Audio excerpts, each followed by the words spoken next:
Hello, everyone, and thanks for joining us today to reconnect with Tony Khan, who is here with us to discuss the upcoming WrestleDream pay-per-view event in Seattle on Sunday and a host full of shows leading into WrestleDream as well. So just as normal, our housekeeping items here to address in the interest of time and to give everyone the best opportunities possible to ask a question. Please refrain from asking two-parted questions. And let's try to keep the questions focused on the upcoming shows this week. And as Robin mentioned, please make sure your phone is unmuted. So with that, I'll turn it over to Tony for some opening thoughts, and then we'll open the lines for your questions. Tony. Well, Jim, thank you very much. I really appreciate everyone joining us today. I'm really excited.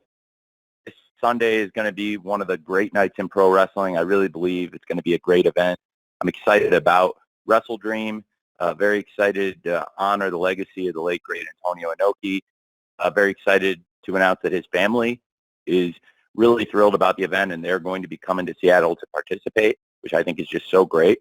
It's going to be one of the best cards we've ever put together. It's going to be a great pay-per-view. It will be the end of a chapter at AEW and the start of a new era of AEW. I'm very excited for that. And with that, we can get going with your questions. I know Jim said to refrain from two-part questions, but he never said anything about three-part or four-part questions. So I guess those are probably okay. Jim, take it away. All right, Tony. Well, I have no comeback to that. So, but nonetheless, let's give it our best, starting with John Alba from Fight. And then we're going to follow John with Steve Fall from 10 Count. John, you're first. Hey, Tony. I'm just glad to get my question in before Bill Pritchard, because Bill always has the secret sauce for getting quality Tony Khan answers. But I hope you're well, Tony. Thank you, Jim. This morning, there was a big announcement from WWE about Jade Cargill coming in, and we know that for a long time, Jade was a major project in AEW and had one of the longest title reigns that your company may ever see, quite frankly. I would love to have your honest thoughts on Jade moving on to WWE and how you feel you guys in presentation of her. I have only positive things to say about Jade. It's been great having her in AEW. She's always welcome here. I think she's had a great run with us and has a great career, I'm sure, in front of her. We're wishing her the best in the future. Thanks. Okay, John, thank you very much. Steve Fall from 10 Count, you are next. And we're going to follow Steve with Stu Myrick from Sports Guys Talking Wrestling. Steve. Hey, Tony. Thanks for taking the call. Quick question, though. It seems like every month we're getting another AEW pay-per-view, and everyone wants to know if we're going to see AEW on a streaming platform soon. Can we talk about monthly pay-per-views, and will they land on a streaming platform very soon? I am really excited about WrestleDream. We built a great calendar of events. I think there's more events we can add. I've never said that I expect to go to pay-per-views every single month, but we've been doing several events. We came into this year with 5 great events that we had run in 2022 in Revolution, Double or Nothing, Forbidden Door, All Out, and Full Gear. And then this year, we've got all those great events, and we've added huge shows. Obviously, All In is the biggest event we've ever done on top of our traditional calendar. So it proves, I think, that there's room to grow our schedule. And now we're adding WrestleDream, and the excitement about WrestleDream really makes me happy. I was just so pumped to see how much the online wrestling community really has embraced the show, and particularly in the last week. The card is really strong. We had a great episode of Collision this past Saturday to follow up a great Grand Slam. It feels like we're on the best run of major events we've ever done, which is why it's a great time to look at adding major events like this great WrestleDream show. If there was ever a time to add an event like this, where the card has built massive anticipation, people are really excited about the theme of the event. I think we're doing it for a really good reason. And it's following up on the best run of major events we've ever done. I really believe the last 3 pay-per-views, the last 3 pay-per-views we've done, Forbidden Door, followed by All In and All Out. I think this is the best run of 3 pay-per-views we've ever done. Then Grand Slam is one of our top events of the year. That was a huge success. I'm sure pretty much, hopefully, all of you on the call received the press release from Warner Brothers Discovery. If you didn't, let us know, and we'll try to get you on the chain for those going forward. But Warner Brothers Discovery sent out a great press release last night touting the success of AEW Dynamite Grand Slam, which was the biggest broadcast of the year. And really, really great thing there. And that's another big major event, and just feels like we're on a great run. So it's a great time to add events, and in this case, in the form of pay-per-views. I am very open to putting AEW events on a streaming platform. I think it would be a great thing. I think we're frankly close enough to the end of our media obligations here and our current deal where that sounds like a new deal to me. And it's the kind of thing that would be part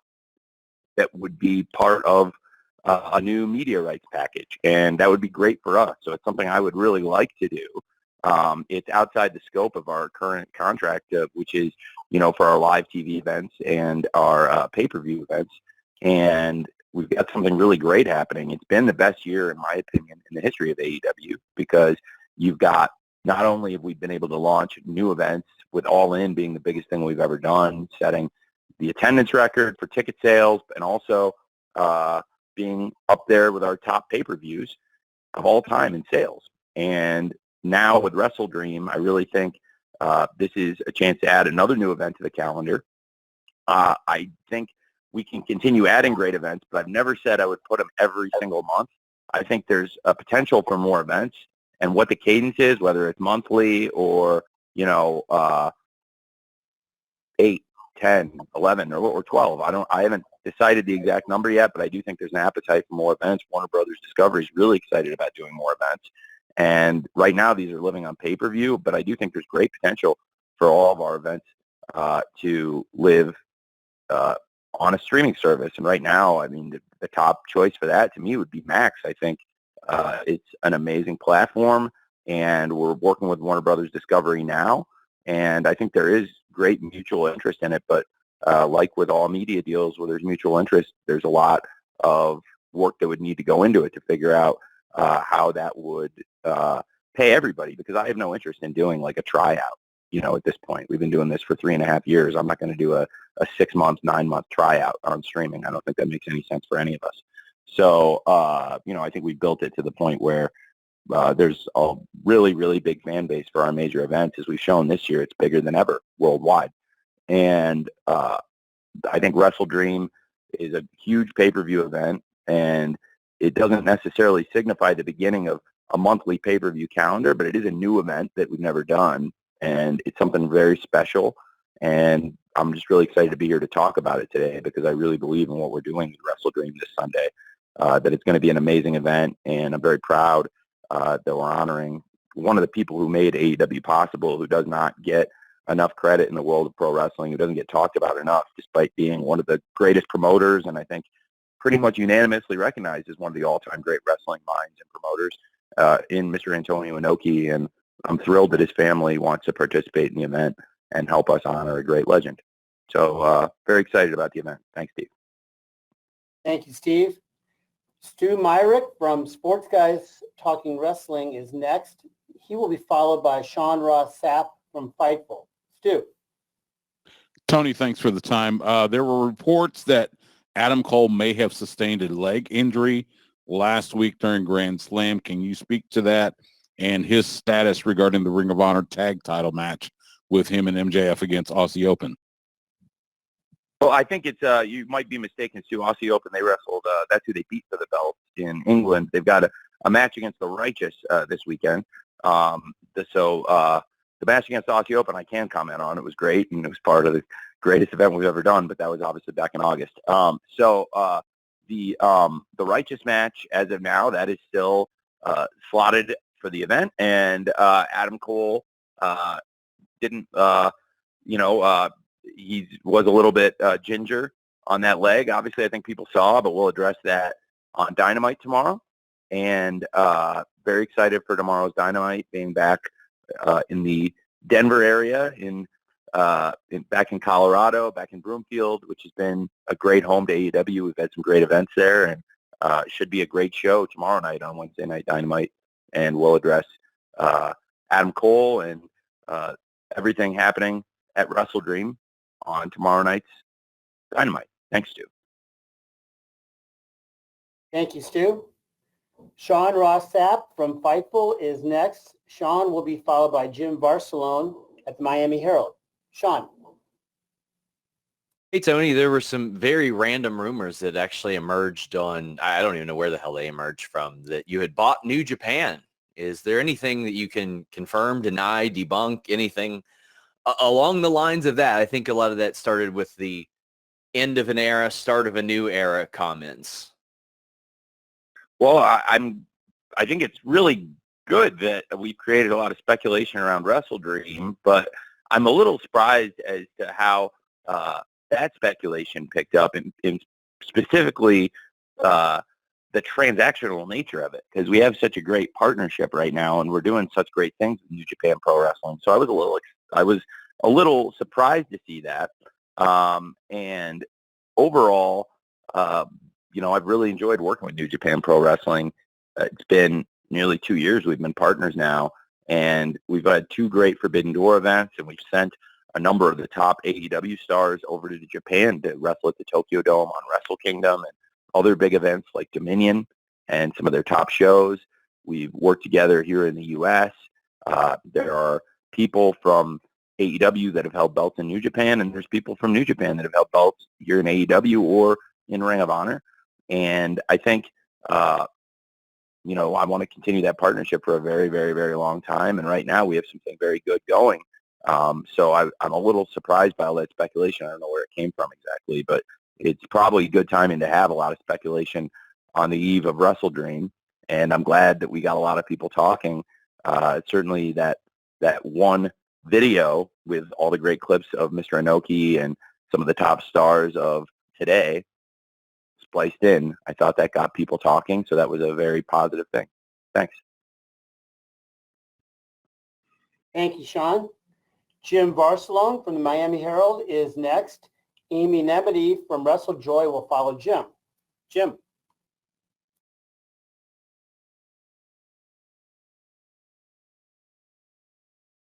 Jim, you need to unmute your line.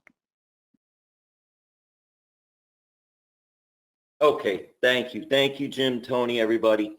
I'm curious with WrestleDream and the location. It's in Seattle.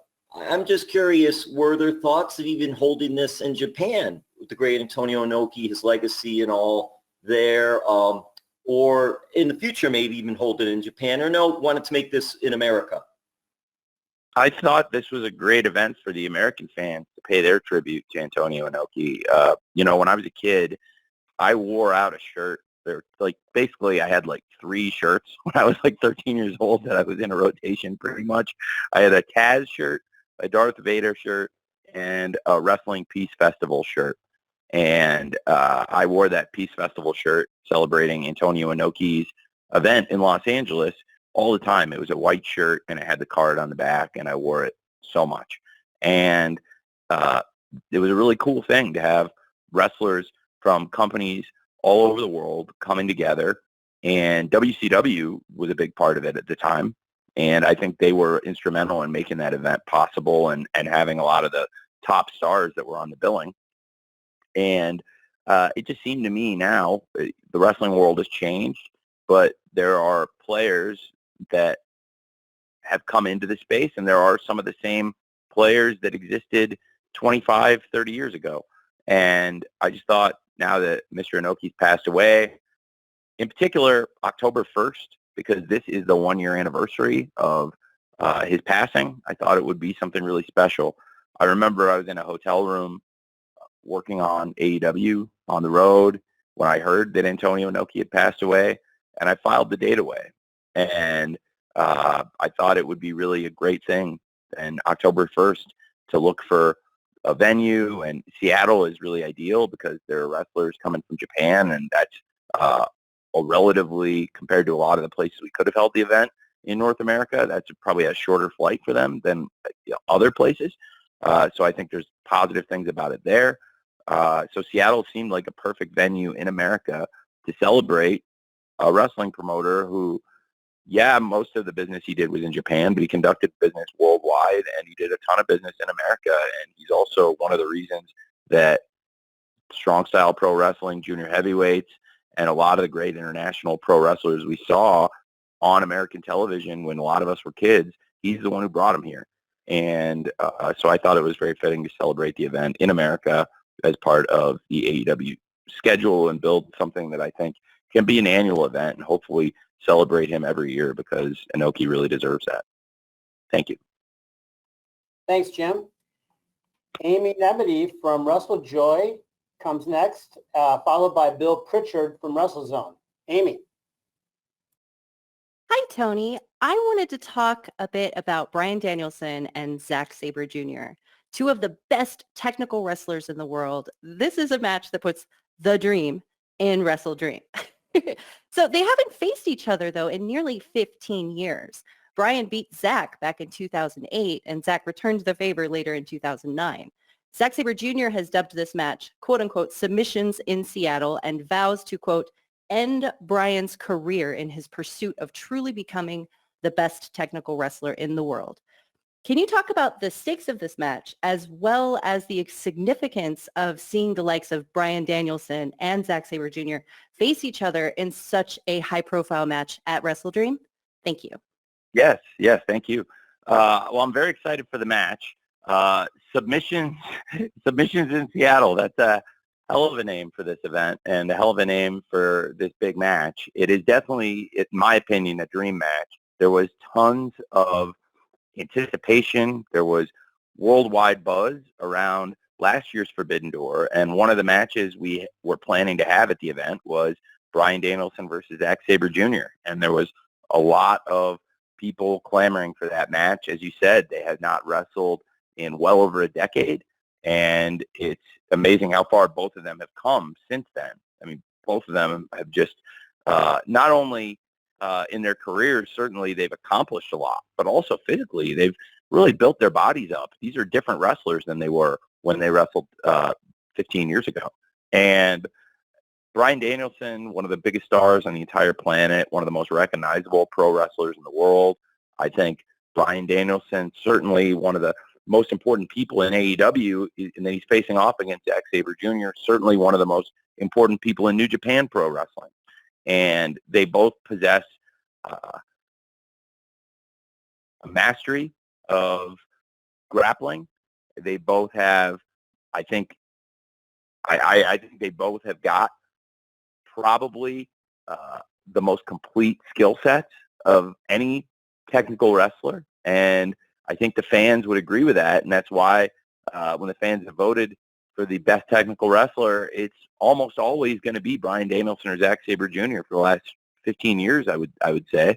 And it's a dream come true to have that match on pay-per-view. It was something I wanted to be able to present at the original Forbidden Door, and Bryan got a concussion in the original Anarchy in the Arena in Vegas and was not able to participate on the inaugural Forbidden Door. That's one of the reasons it meant so much to have that match, that great main event with Bryan and Okada this year, which was, doing something special at Forbidden Door. But there was another match from the original Forbidden Door that I'd really, really been clamoring for, wanting to have, and that was Danielson versus Sabre. I think it's going to be great, and I love the name that Zach gave it, Submissions in Seattle, for this Sunday. That's great. Thank you. Thanks, Amy. Bill Pritchard from the WrestleZone, you're next. John Powell from Slam Wrestling will follow Bill. You're up, Bill. Hey, Tony, how are you? I'm good, Bill. Thanks, man. So I wanted to go back to the end of an era comment and the buying a promotion rumor. I know that was probably the most prominent one, but would you go as far as saying you are not doing that? You would deny that that is credible, or maybe care to eliminate any of the other rumors or clarify like what you actually meant by those comments? I definitely have no intention of clarifying what I meant by those comments. I want people to order the pay-per-view, but I definitely also never speculated that. I think the internet kind of ran away with the speculation based on I don't know what. Honestly, I'd love for somebody to go back and look who the first person to say that was, and where and track back where the speculation came from, because certainly I don't know if that particular aspect of it is very credible.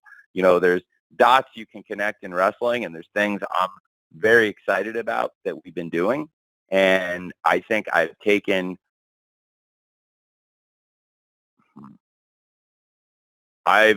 made bold proclamations before, and I felt that I've been proven right by them. I think we've come a really long way. We've taken big swings at doing new things this year, and in particular, I think 2023 has been our most adventurous year, and I want to keep doing adventurous things and making fans talk about AEW, hopefully making new fans of AEW. One thing, I think we've debunked some speculation. I'd be happy to debunk this speculation that, that's what I'm was implying, because I don't know where that particular rumors got started. But I think this year we've also really built our reputation in a really strong way. But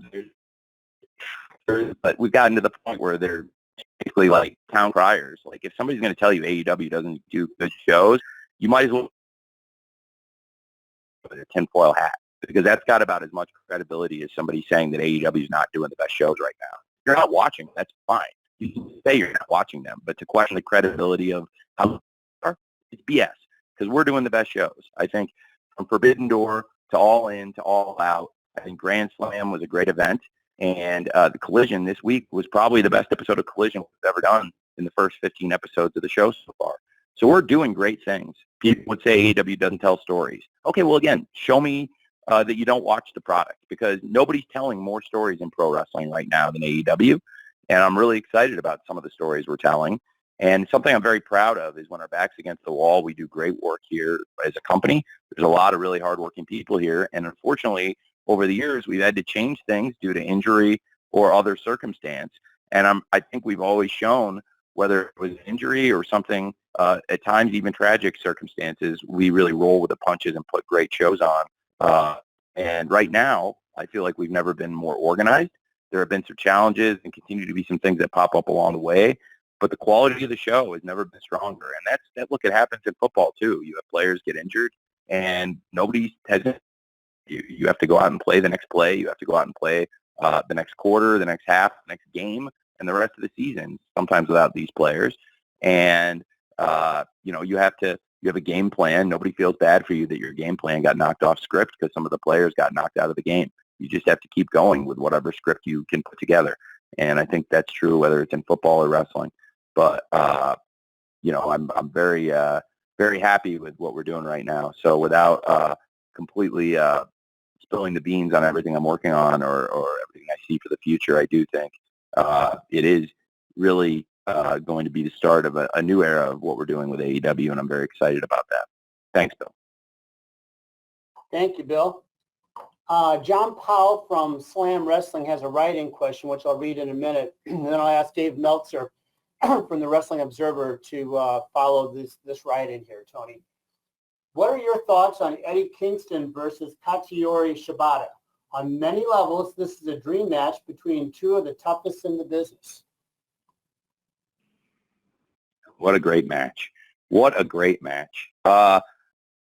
So this is one of those dream matches I'm so happy to be able to put on. I've tried to link these two in wrestling, especially in 2023. I think they've taken very different paths to get where they are, but they both hold championships in Ring of Honor. They've both been great champions in New Japan Pro Wrestling. Right now, Eddie Kingston's a double champion. And we've seen these two team. They've had great tag team matches. We saw these two standing tall at the end of Supercard of Honor and even teaming at All Out, which was something I was really excited about. And I believe these two, while they come from very different backgrounds, while they look very different, if you saw them, they'd be like a buddy cop movie with nothing in common. But really, they have a lot of similarities. And I have a bond with each of them that's different, but again, there's similarities in it. And these are two pro wrestlers who love the sport so much, and they prove it every time they go out there. I don't think anybody's ever questioned Eddie Kingston's love for wrestling, and I think it's one of his great skills and gifts is that he presents himself with this authenticity and this intensity. And he goes out, and nobody ever questions when he's out there that this guy loves what he's doing. This guy loves wrestling, and this guy is intense. He hates certain opponents. He hates people who disrespect wrestling, and this guy takes no nonsense. And I think Shibata projects that himself in a different way. But it's not as verbal, but it is just as impactful. And I think Shibata's presence in pro wrestling shows how much he loves wrestling. And one of my favorite quotes ever in the sport was when we had the press conference earlier this year, and he said, you know, I'm not out here wrestling to die. I'm here wrestling to live. I feel alive doing this.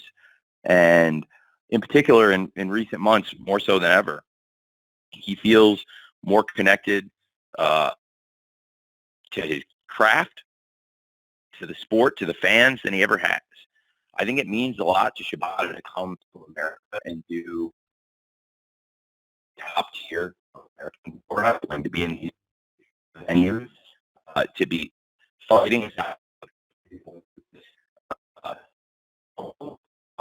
be in America. It's like it's a dream of his, and he's really having fun with it. Like Shibata has become a massive leader in a lot of ways. He's become a great part of our crew because he spent most of the year with us here in AEW and ROH, and along with a handful of other leaders, and Shibata is one of our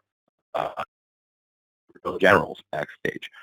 And I think this match, it's a dream come true. You know, I know there's fans all over the world who love pro wrestling that I've seen saying that this is a dream for them too. And trying to with also what fans like to see and what people care about in their pro wrestling. I think this is a match people really wanted to see, and we've danced around it, and they've been on TV together.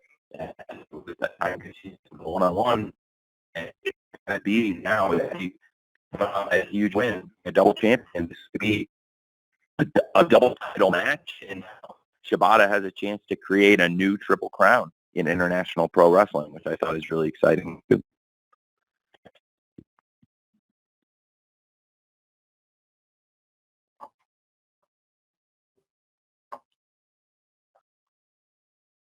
Jim, you got the next one?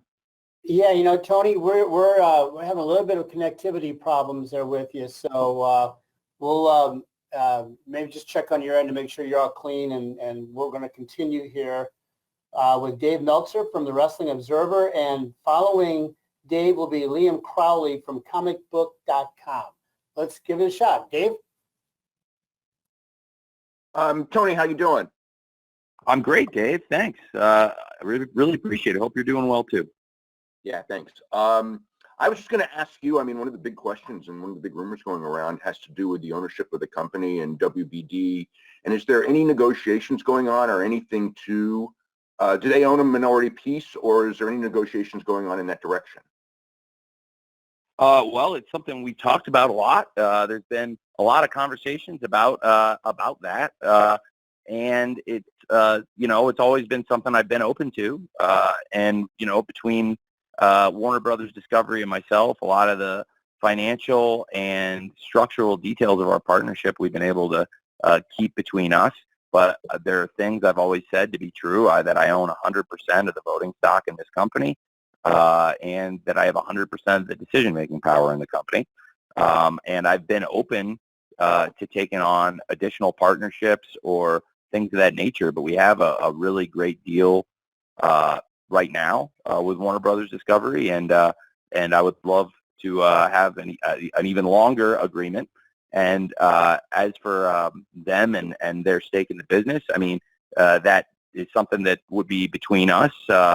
but I would also be open to that, to Warner Brothers in a future deal, having a piece or a bigger piece potentially. But I would always want to maintain 100% voting control as I have now, and want to maintain, the supermajority of stock, which I have now.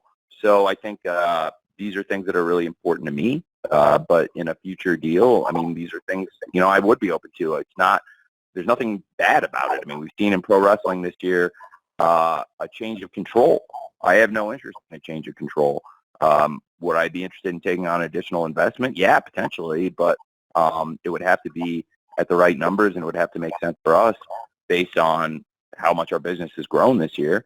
But as for a change of control or giving up any of the voting stock, no, I have no interest in that. Okay. And okay, thank you very much. Was that a part? Is that a two-parter, Dave? Oh, well, I mean, I know. I mean, the only other question I had was regarding Wardlow. If there's anything new on his front. Sure, that's a fair question. Well, Wardlow's a great star for us. I think he's been one of the greatest TNT champions we've had. He's been a great star, and I'm very big fan of Wardlow, and I think that he will surely be back on AEW TV when the time is right, and he's still very much a part of what we're doing here. Thank you, Dave. Liam Crowley from comicbook.com is next, followed by Samantha Shipman from the Daily DDT. Liam. Hey, Tony, thanks for the time today. You had a really great response around this time last year where everything that transpired with All Out and what you learned as a backstage leader leading a wrestling promotion after such a tumultuous event and coming out stronger as a result. AEW currently at the end of this month looks a lot different than it did at the beginning of September, and I would say stronger so. What are some lessons that you feel like you've learned from a leadership perspective through everything that's transpired over the summer with both your tremendous successes with All In and some of the other low points during the summer? Well, it's been a great summer for us. I think, I'm really very excited about everything we've done. It's a challenge running a wrestling company. I mean, look, it's a lot easier on paper than it is in real life. And it's really fun, and it's a dream come true for me, but it's also around the clock work. And it's so great working in pro wrestling. It's really what I've always wanted to do, and to get into the business and connect with so many great people. You're right. The company does look very different than it did, say, a year ago or 2 years ago. And I think it's, a good thing. Just as sports teams change season to season, you try to find their footing and then find that team that comes together and has that perfect season or that great season. It feels like one of those really great, memorable seasons for us right now. And there have been a lot of changes, but everybody who's working on the shows right now is doing a great job. It's been a great week for us. In particular, to have Grand Slam be the biggest audience we've reached all year and do the biggest number in the demo we've done in over a year and outperform last year's Grand Slam despite, frankly, there's not as many people with cable subscriptions as there were when we did Grand Slam last year, particularly in the 18 to 49 demo, but we actually had more viewers this year. I think that's great progress. And it was also a great event. So I was really proud of that. And then to have Collision this week do a really strong number and I think be the single best episode in ring, that's the best thing. And I've always loved when we do things that are both critically and commercially successful. And I think stepping back and putting the wrestling product first is the most important thing. We can't sign every wrestler. We can't keep every single wrestler, but we can do our best to make sure the shows that we put together are the best shows for the AEW fans every week and try to utilize everyone the best we can. I think it's really, first of all, the statement I made about a year ago, that was a good statement. I don't remember that, so if I made a good statement, I really appreciate it. I'm not sure which one you mean. So, but I really appreciate you saying that. There's no weeks off. It's great. There's no weeks off from being a wrestling fan too. And I think all of us have probably had that point in our lives as a wrestling fan where you're watching 52 weeks a year and, it's like, hey, my family and I got to take a vacation, or we got to, you're getting married. I got to go away from watching wrestling for a couple of weeks, or whatever it is. Or especially when you're younger and, if you're playing sports and traveling with your teams, or in college, like where, your life totally changes and it goes, you're on your own and you're doing something completely different from what you've been doing. Your TV viewing habits are very different. Maybe you have roommates. Maybe you go to college and you got roommates who don't want to watch wrestling, and you grew up watching it alone at home in your room or in your living room with your family or whatever, and people in college don't want to watch it. Just things change. I get that. But at the end of the day, everybody on this call clearly came back to it. And everybody watching the shows every week, they probably at some point went through that same thing, because when you have wrestling as a 52-week-a-year thing, I think we all have these unique experiences at some point that you just need to do things in your life that don't involve TV. And while I discourage people from doing those things, I do acknowledge that they have to do them sometimes. And as much as we can keep you glued to your set and focused on what's happening in wrestling, I want to do that. But I think the real skill in what we do as wrestling promoters and those of us who put on weekly wrestling TV shows that have maintained an audience and that are, on television right now, I think what we're able to do each week is get people to commit to us, to spend their time with us, and to not step away from it, to keep focused on it. And I think that's something amazing about wrestling, is that through 52 weeks a year that we're able to maintain such audience engagement, because at the end of the day, so many of us are really hooked on this. Like I am. Like I've never had a break that lasted more than a week or two, and maybe a few weeks. And, I've been in China, like trying to find wrestling on TV at 8 in the morning on a Monday. So wherever I go in the world, wherever I've been, I've had experiences that have shown me that it's over 52 weeks a year, what we do to keep the wrestling fans engaged, and also just for ourselves. Like, you have to remember that as a wrestling company, there's no week off from this. So it's really exciting to go into an event like WrestleDream that's a new event and feel the excitement from it, and feel that people are passionate about wrestling, passionate about what we're doing, because there's no guarantees to those things in life. And frankly, in this wrestling business, more people have failed than they succeeded. And the things we've done and we've accomplished, they're historic. It's really, really cool. And it's because of the fans that they stick with us 52 weeks a year. I really appreciate it. If somebody, whether it's every week or most weeks or as much as possible, however much you watch the show, however much you buy tickets or come, I really, really appreciate it. I don't know how to articulate it any better than that. That's why I always try to come out and say thank you to the live fans at the shows, or thank the fans online for watching it. That's heartfelt. I really mean it. And there's a lot of things people could be doing with their time, and there's things that change in people's lives that may make it harder to watch the shows. So when they do, I really appreciate it.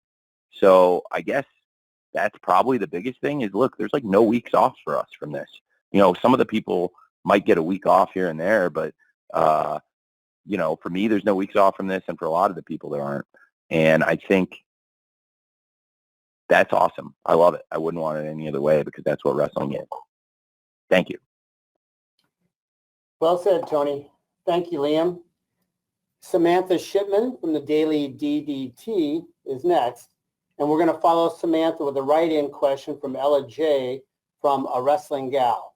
Samantha. Hi, Tony. Hi, Samantha. I have a question for you. So we saw last week with Grand Slam, Eddie Kingston and the Elite both winning ROH titles, and then we've seen in Better Than You, Baby also winning titles. Can we expect to see them more on ROH programming? And is there going to be any clear brand separation between the two companies, as you had previously mentioned? Or is it kind of going to be what we've been seeing, where there's with wrestlers going back and forth between the two? Well, it's a great question. I think right now Ring of Honor's got an incredibly strong lineup of champions. I think we had one going into Grand Slam, and now it's still very true, but certainly even more added star power now with the Hung Bucks as six-man champs with Hangman Page and the Young Bucks.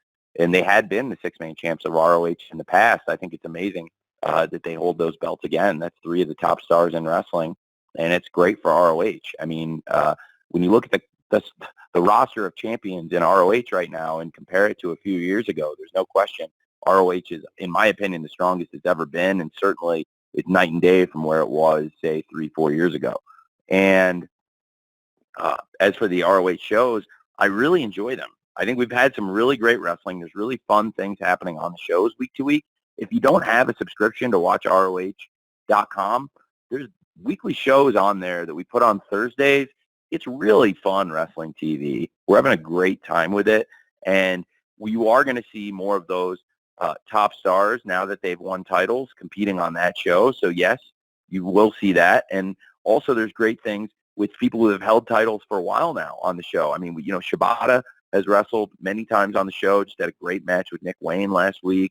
Shibata, one of the greatest champions in all of wrestling, in my opinion, wrestling's greatest champion is Shibata. And then to have Athena, who is, in my opinion, doing some of the best work in wrestling today, and the Athena Billy Starks pairing, we're having a lot of fun with that. I really enjoy working with the both of them. Athena is a great veteran. Billy is very young, but is wise beyond her years, and they have great chemistry, and we're having a lot of fun with that story. And just a lot of really exciting things happening in ROH, and certainly now that we've leveled up in some ways from when we began. But I think, we've consistently had great champions recently in ROH. And I have, with Eddie Kingston winning the title, with Adam Page, Hangman, and the Young Bucks winning the six-man belt, I have to talk about the great champions that held those titles. Claudio Castagnoli is one of the best wrestlers in the world, and him coming in and taking that ROH world title, he's defended it on the ROH TV and pay-per-views, defended it on AEW. He's been a great champion, and he is one of the best wrestlers in the world, and we were very fortunate to have Claudio as the ROH champion, and any time he wrestles in AEW or ROH, I feel like we're very fortunate to have him. I never take Claudio for granted. And also, I have to talk about the ROH six-man tag team champions, Mogul Embassy, with Brian Cage and the Gates of Agony. They're the longest reigning six-man champs of all time. They were dominant. They wrestled on the ROH TV pay-per-views, defended the titles on all different shows, and I really thought they came so far. I mean, the Gates of Agony, like when we first put them together, they'd never teamed. And it was like we were sitting together before the first Supercard, and it was like, okay, let's go over ideas for team names, and let's talk about what the finisher is going to be, and like all these things. And to think about how far they've come from that first show, it's amazing. They won the six-man belts early on, and I made a switch. Originally, they were managed by Tully Blanchard, and Tully didn't come to Death Before Dishonor, which is okay, but you can't really. That would be the end of our run together. But I wish him the best. But it also created a great opportunity, and Prince Nana has seized that opportunity, and I'm very excited about Prince Nana's career in wrestling. He was a great manager. Brian Cage and the Gates of Agony, he still is a great manager for them, but I think they've been great champions. He's a great championship manager, and he can manage them as champions in the future, or Swerve Strickland. That's a great group. And, we talked about Hangman. I think it adds a little bit more fuel to the fire for Hangman versus Swerve this weekend. Swerve's guys, they were the longest reigning six-man champs ever in ROH, and I felt like Brian Cage and the Gates of Agony had become synonymous with those belts, truly, and had made so many great defenses, had so many great matches, and now Hangman and the Young Bucks taking those belts away from Brian Cage and the Gates of Agony. I think that's more fuel to the fire for this Sunday, Swerve versus Hangman on pay-per-view at WrestleDream. Thank you. Thank you very much, Samantha. Tony, I've got a write-in question here from Ella J. I'm going to read in a second. Then I'm going to ask Dominic D'Angelo from Inside the Ropes to be ready after Tony answers Ella, who asks, Julia Hart has evolved tremendously since arriving to AEW. What are your thoughts on her evolution and now positioning herself as a challenger to the TBS Championship? Well, it's really exciting. I think Julia is somebody that's been with us since Daly's Place. It's crazy to think about how young Julia is, that she's another wrestler that's been with us since she was a teenager. And it's amazing how many great stars for AEW developed out of that Daly's Place era. It's something to think about. We found something that really worked very well there for us. And in the back of my mind, Daly's Place is always there. It's a great venue, and it's worked tremendously well for us. We've shown that we can create a great developmental system out of there and produce great talent and help people that have all the potential in the world to realize that potential in AEW. And we've seen that from top stars like the Acclaimed, I think, are really an amazing example of that. Powerhouse Hobbs and Julia Hart are great examples of people that were with us in really wrestling on AEW Dark and wrestling on the different shows through the pandemic, and then came out so much better than they came in terms of their development. And Julia Hart in particular has just been on fire, and she's just such a pleasure to work with. Julia Hart works really hard. She always shows up. She has great ideas. She's very, very gifted athlete, and it's amazing how far it has come, because I remember when we started working with Julia Hart as a teenager, and it was her idea. She said, I'd be a great cheerleader for the Varsity Blondes, and I thought, okay, that could be cool. And she went out and did a great job with it, and she worked really hard at it. And then when this presented itself organically, this opportunity for her to go with the House of Black, she ran with it, and she has done so much, and I've tried to put her in prominent, strong positions. It's been a really long time since anybody beat Julia in a wrestling match. Julia has gone about a year and a half undefeated, and through these matches, I think 26 now, she's dominated her competition. She's got a big match tomorrow night on Dynamite, and if she makes it through that in one piece, she's challenging for the TBS title this weekend against Chris Statlander. And Chris Statlander is actually the last person to beat Julia Hart in a match, which is crazy to think.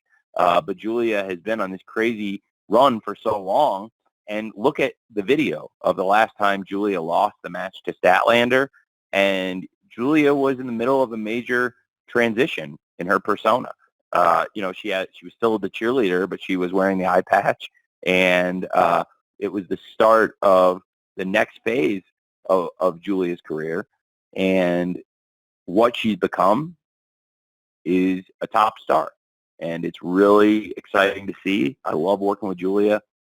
And I think she is somebody that could be a great TBS champion. And she's facing somebody that has also really developed in AEW since the company started and grown into her spot.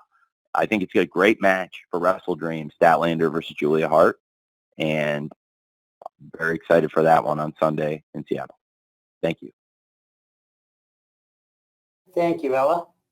Dominic D'Angelo from Inside the Ropes, you're next. He will be followed by Mark Hoke from the Mark Hoke Show, 101.5 KDON FM. Tony, how are you today? Very well, thank you. Yeah, you're welcome. Hey, kind of thought, I think it's pretty cool that you're getting to honor Antonio Inoki and everything like that with WrestleDream. Something else you've been kind of doing in a indirect way of honoring people are the ECW guys. Obviously, RVD, I host podcasts with them. Kind of wanted to get your experience of having RVD there. He's been getting very good reactions. Is there an incentive to have him appear more with AEW? And following up real quick too, Arthur Ashe Stadium, New York City. ECW has a history there as well. Is there any interest ever in doing the Hammerstein Ballroom there as well? Interesting question. It's no secret I grew up as a fan of ECW. Some of the great stars in ECW have worked here with us, and of course Taz works with us every week, and his son Hook is a big part of AEW. I think you've probably all heard this story in the past, but if you haven't, bear with me for 30 to 45 seconds. My dad was backstage at the first ever Grand Slam show 2 years ago, just over 2 years ago, and he went up to Hook and he said, "Your dad's a really tough guy. Like, I took my son to ECW when I was a kid, and to see what those guys went through, your dad's got to be a really tough guy. You got to be proud of your dad." And I thought that was really cool. And now, fast forward to 2 years later, I think, of course, Hook very proud of Taz, but I know Taz should be very proud of Hook because Hook has come a long way in these past couple of years. Similar to what we were just talking about with Julia, right? Where they were both so young when they started with us in Daly's Place, and they've both developed and gone on these great runs where they've had great records, and both of them have shown they could be, I believe, great champions in AEW. And Hook is one of our really bright young prospects and is becoming a really popular star in arenas all over the world. And I thought RVD would be a great partner for him, a foil in Hook's previous story, and then now a great partner for Hook himself. And they had a really fun match. The Collision episode did a great rating. It's one of a really great rating success stories on Collision, going against some of the toughest competition you're ever going to see. In particular, I believe NBC said that the Notre Dame Ohio State football game was their highest rated Saturday football telecast for college football since 1993. So we were up against some of the toughest college football competition in 30 years, literally, and put up an amazing number. So it's awesome to see there was a great audience for Collision this week. I think we're doing really great stuff with the show, and that was really encouraging to see a great show get a great number like that on Saturday. And RVD was a great part of it. You know, the Michigan fans were very excited to see him. He got a great reaction in the live arena, and the show did a great rating. And I think he's been here on a case-by-case, show-by-show basis, but we love having him. And I would certainly be very, very open to Rob returning in the very near future.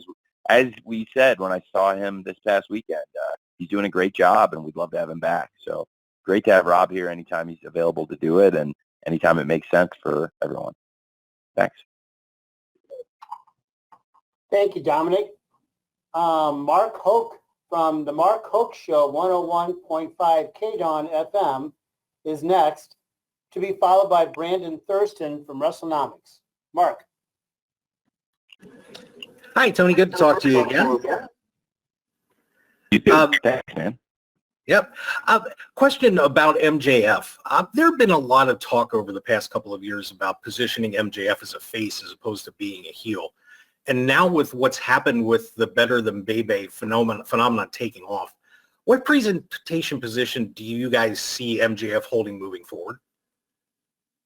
Well, MJF is, as it stands right now, certainly it's been a transitional period, but we've seen MJF's one of the true fan favorites right now. I don't think it's changed who he is at his core necessarily, but as he said, he may be a scumbag, but now he's our scumbag. And I think that's probably the best characterization we could give. I think it's a very apt description of it. He's our scumbag. He's the MJF we've always known and loved to hate, but now we don't really have to hate him so much anymore because he's our scumbag. And I think that's something that's really been embraced by the fans, and it's shown because Better Than You, Bebe have sold an ungodly amount of merchandise, and they continue to rack up that merch money for us, which is awesome. And they get these massive reactions, and I think it's awesome. It's befitting of a top star, and in this case, of a fan favorite. Thanks, Mark. Thank you, Mark. Appreciate that. Brandon Thurston from WrestleNomics is next, and we will conclude with Nick Tillwalk from USA Today's Wrestling Junkie. Brandon.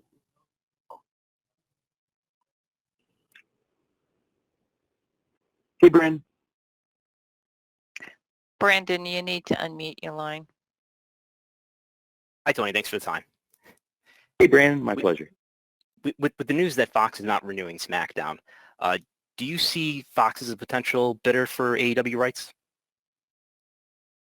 I don't think it would be fair to talk about possible bidders or outside speculation. Right now, we're on Warner Brothers Discovery, and I find that in the entertainment business, there's not a lot of loyalty at times, and there should be. And this is a family business. We're not a public company.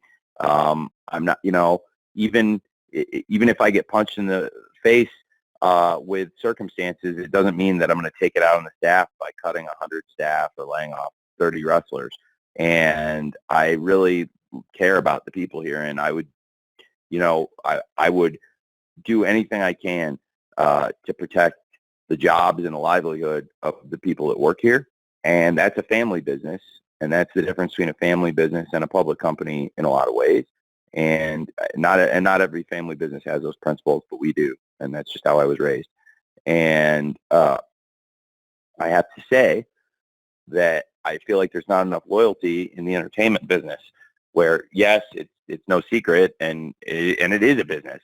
So we'll be up at the end of 2024, and I would love to stay at Warner Brothers Discovery forever. I think it's great for the fans to have wrestling on TBS and TNT. I do think there will be a lot of potential bidders. I think that what you just said would probably make a lot of sense, in the future. But I also don't think it's right for me to speculate right now, because I'm at Warner Brothers Discovery. I love it here. We're going to be here for a while, and hopefully a really long time. And they've given us these great opportunities, and I see it all the time. And sometimes I'm on the other side of it as the promoter, on the other side of the negotiating table, and not being the talent as I probably am in this case with Warner Brothers, sitting on the other side of a negotiation. And I really appreciate everything they've done for me, and it would not be right for me to speculate about other networks or other people in the wrestling business. Certainly, I have a great relationship with the people you named, because we work together on the NFL, and that's a great place for sports and a great place for wrestling. But for me, I'm really happy at Warner Brothers Discovery, and my goal, all things being equal, would be to keep AEW here forever at WBD. Mr. Zasloff has been really kind to me and given me great opportunities. And if all things being equal, or even if it was a couple cents difference, I would probably even take a penny or two less to stay at Warner Brothers Discovery, which you don't see that in media businesses very much, and that kind of loyalty. So I really appreciate everything they've done for me. And and they continue to do. And tomorrow we have a big Dynamite on TBS. We're coming off our best performance of the year. They were very kind to send out a press release highlighting how well Grand Slam performed last week, touting that it was the most watched episode of the year. And I really appreciated that. And I think if we can do things to make them proud, then they're going to stand behind us, and we'll get the kind of offer that will surely make us, I think, the kind of offer that surely would be befitting of the kind of great performances we've had. And I'm just very happy at WBD right now, and I cannot say enough good stuff about Mr. Zasloff and the opportunities he's given us, especially since we launched Collision. And I think the company is really stronger than ever since we launched Collision, because if you look, I think it's allowed us to tell more stories. We have, in my opinion, the best roster in pro wrestling. I think we have great talent. There's a lot of great wrestlers in the world, and not all the great wrestlers are in AEW, but I think we have more of the greats than anyone else does, in my personal opinion. And it's hard to feature all the great stars and develop the young stars for the future and tell all the stories you want to tell in 3 hours of television. And when you have 9 or 10 matches on a big pay-per-view, and when you're doing the best pay-per-views in wrestling and you want to build the matches up, it's hard to do that in 3 hours. I did the best I could for a really long time, and I was at a point personally where I was getting really frustrated having to try and do it all in 3 hours. So the timing of Mr. Zasloff coming in and saying, hey, why don't we give you another 2 hours? Let's put a deal together for Saturday nights, 8 p.m., and you come up with a creative plan of what you want it to be, and that plan is Collision. And whether it's the elements that I've tried to add to spice it up, like some different presentation versus Dynamite, or buying the rights to Saturday Night's All Right for Fighting, licensing those from Elton John and his great group. I think we've tried to do things to show that we really appreciate this opportunity, and I'm going to take it really seriously. If you're going to give us another 2 hours, we'll do everything we can to make it a great show and make it not a copy of Dynamite, very different from Dynamite, but also just as strong of an event every week, and where we'll have now 5 hours of television and 2 real 2-hour flagship shows to put out there for licensing deals going forward for worldwide distribution. And I think none of that would have been possible without Warner Brothers Discovery. And what it's afforded us now is the ability, with 5 hours of television, to do more great matches on TV every week, build more stories. Since the launch of Collision, it's been, in my opinion, the best AEW ever. I don't think we've ever had as good of a streak of pay-per-views as the one we're on since Collision launched, which is Forbidden Door, All In, and All Out. And if we keep doing these great events, the momentum's only going to continue to build. And I really am very appreciative for the launch of Collision. Now we're going into WrestleDream, and I think it wouldn't have been possible, in this past month, to build WrestleDream up and make it feel like such a major event without Collision. I think Collision's been a huge part of that. And this week, again, this Saturday was a great show, and I think built more anticipation to WrestleDream coming up this Sunday. And I think the launch of Collision has made us a stronger, better company than we've ever been. So, again, I'm just really grateful to WBD for all the opportunities, and I just want to put them over right now, because I think rather than talk about other people, other companies that are out there, other media companies, that's pretty ungrateful for me to do, given everything they've done for me. Thank you. Thanks, Tony. Tony, we mentioned that Nick Tillwalk from USA Today's Wrestling Junkie would conclude. Do we have time to take care of Nick here? Tony, you there? Yeah. Yeah, you're cutting out there, but let's try to get a quick question and a quick answer in from Nick Tillwalk from USA Today's Wrestling Junkie. Nick? Yeah. Hey, Tony. Thank you for taking the time for this. The Righteous is obviously a talented tag team with some great presentation, but I think they might not be as familiar to fans who haven't been watching Ring of Honor. What have you seen from them as a team that gives you the comfort level to put them on such a high-profile show against 2 of the top stars in AEW? I have been really impressed with them since they came into ROH, and that's why I've tried to feature them more recently in AEW. I think it would be either company. They have experience in history with ROH, which is why I thought this in particular could be a good way to bring them back into the fold. But then they've done so well on the ROH events that it led to us utilizing them at times in AEW. And in recent weeks, we've been featuring them more regularly. They've had some matches, been involved on Rampage, been involved on Collision, had a really strong match with the Hardys and a dominant win. And in addition to their wrestling, I think they've got a lot of charisma. Their interviews, their videos are pretty captivating. And we've had them involved a couple weeks in Collision, and people have really responded to their promos, to their match, and I think having them as a part of WrestleDream, it makes a lot of sense. It's we're bringing in stars from different companies, different promotions all over the world, and MJF and Adam Cole, the ROH Tag Team Champions, looking to defend against one of the top teams in ROH. So we had this 4-way match with 4 top teams that all have great history in ROH, including some former champions. And it was an excellent match that we had at the Grand Slam Rampage. And, of course, the Righteous were the winners. I think there's some great teams in that match when you look at the Hardys, the Best Friends, and the Kingdom that have some teams that have held the ROH World Tag Team titles in the past. And for me, the Righteous, they have exactly what we're looking for in new stars, in that they have a unique quality that differentiates them from other stars in AEW, and I can see a place for them on the roster because of their charisma, their wrestling ability, and their history. And so I think, them against MJF and Adam Cole, it's a great fit. And we have a really strong card top to bottom for WrestleDream, and I think I'm excited to have the Righteous as part of the show. Okay, thank you, Nick. Tony, let's close. You got any final thoughts before we wrap it up? I have a lot of thoughts. Thank you, Jim. I'm really grateful to all of you being here today to talk about WrestleDream and AEW.